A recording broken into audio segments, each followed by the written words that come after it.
bago namin ginawa o tinapos ni Senator Chis Escudero during the BICAM.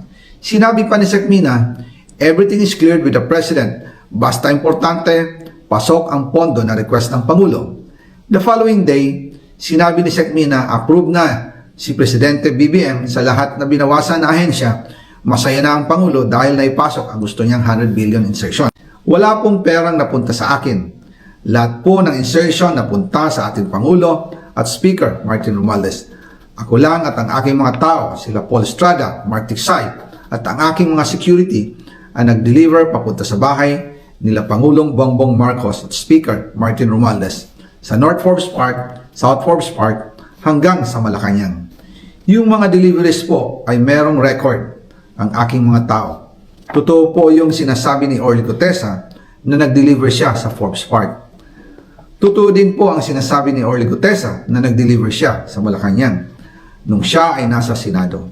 Para mapatunayan ang mga litrato na deliveries, ay lalabas ko po together with this video. Dalawang tao lang naman yung nagde-decide dyan, Congressman Zaldico and Congressman Martin Romualdez. At sinabi ko din, yung proof ko kung bakit sila lang dalawa. And may paper trail yung sinabi ko against them.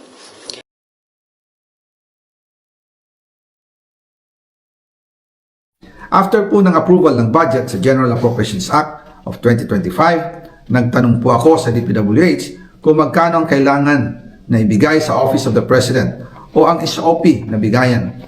Ang sinagot sa akin ay 25%. Ang ibig sabihin nito, 25% ng 100 billion ang SOP na kailangan ibigay kay BBM mismo. In total, 25 billion ang napunta kay Pangulong Bongbong Marcos. Kaya ngayon ay hinahamon ko si Ombudsman Remulla kung seryoso talaga siya sa mga sinasabi niya sa kanyang press release na idadamay niya pati si Martin Romualdez kung magbibigay ako ng ebidensya. Patunayan niya ngayon ang pronouncement niya.